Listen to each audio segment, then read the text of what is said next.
Hello and welcome to Castle Square, where normally at this time on a Tuesday, which is when I'm recording this will be a place of hustle and bustle as we will be preparing for our Tuesday's cafe, which is appropriate for today's reflection, but more on that in a moment. First of all, huge thanks to those of you that shared Facebook, WhatsApp, emails, phone calls, chats with friends about the music that's important to you, especially around Easter, the music that brings the Holy Week story to life for you. There's a rich diversity of answers or of people's preferences. We had some that affirmed mine, like a few people went for a field in the country because it particularly reminded them about St David's Uniting Church.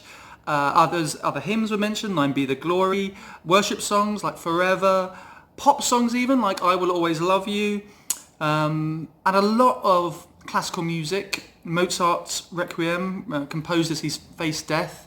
One person said it seems to point you to another dimension. That's the power of music. And a few people went for Stainer's Crucifixion, and particularly that part where it goes to the words of John 3:16, for God so loved the world.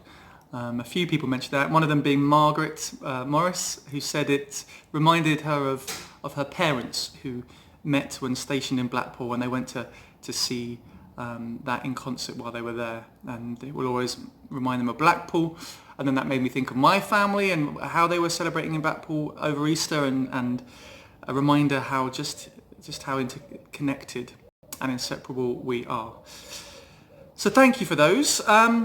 So as I say, today we're going to do another thing that brings us together, and it is going to be food. It is going to be meals. So thank you to those who sent in photos of the meals you shared on Maundy Thursday evening and on Easter Sunday morning or evening. Meals that are often each year are important to us. That we couldn't share together physically this year, but we did share together virtually, and some people it really was. Some people sharing a meal over Skype or Zoom, which is fantastic. So hopefully some of those images should be coming up here. Bethan, can you do that? And yeah, it was a reminder, that time, Maundy Thursday, Easter Sunday, those times are important times for meals for our church family. And meals can be important for times. Some people will celebrate a birth or the anniversary of a death with a meal with friends. The Christmas dinner is obviously a big one. Harvest. There's loads of different times that are significant when it comes to sharing a meal together. Other times the meal might be most important or most memorable because of where it's celebrated, the place. For some people, a meal is the most important aspect of a meal is the food. Is the actual ingredients, how that comes together, and the party that goes on in your mouth. Oh dear. So for some of my friends, I remember I once had a strong discussion, argument with a friend of mine when we were on holiday of the choice of restaurant we would go to. Because for him, the most important thing was the taste of the food. And for me, it was about the ambience, the people around. Which brings us to people. Often the things that makes meals memorable or important or special are those with whom you celebrate it. All these things, time, place, the food itself and the people. Well, our scriptures are filled with stories of the importance of food. Our Jewish friends celebrated that with their Seder meals recently, and just as we did with our Easter meals. Because throughout the Bible, Old Testament and New, meals are shown to be revelatory experiences.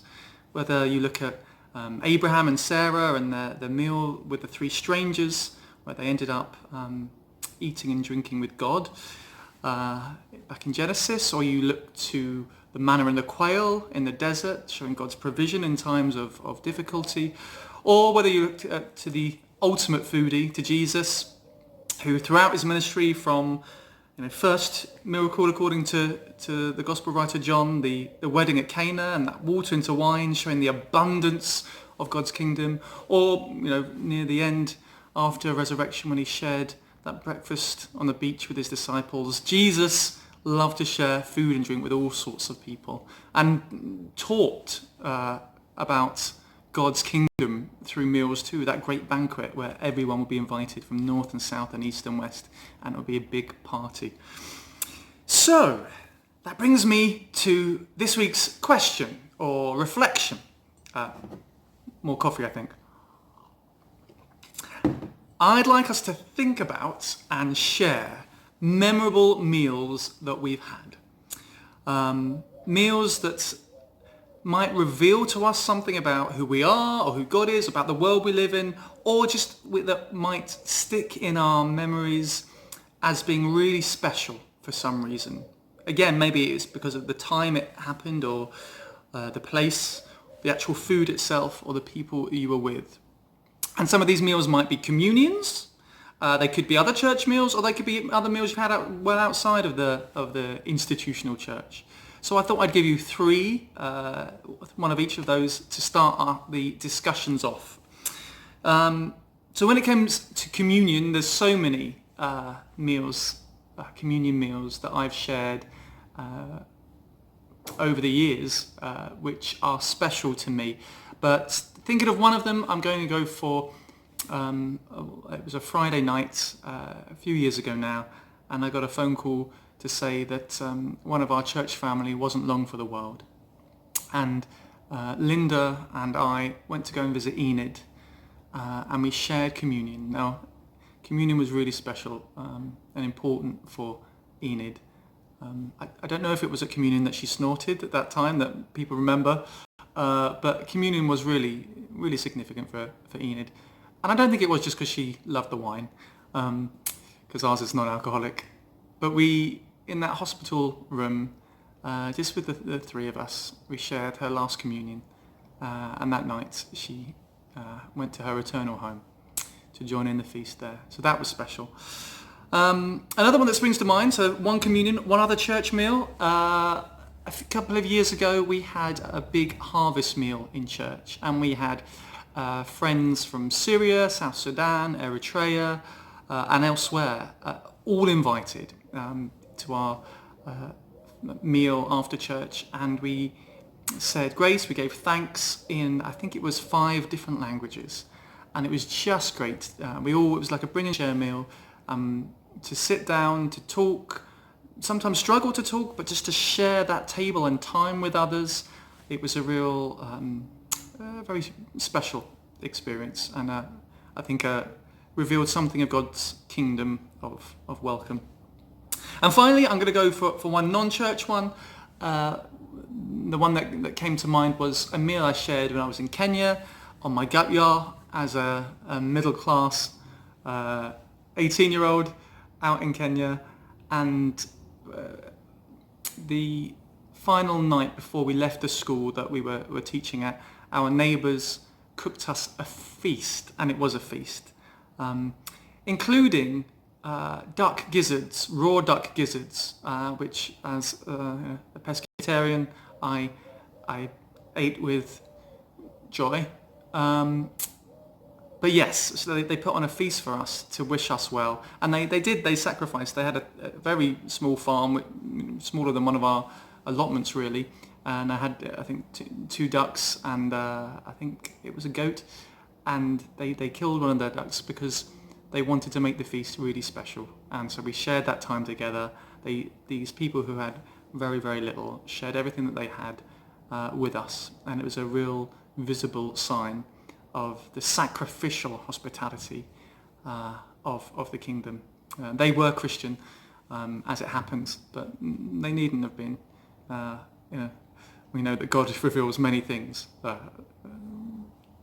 through those outside the visible, the institutional church, but they just happen to be.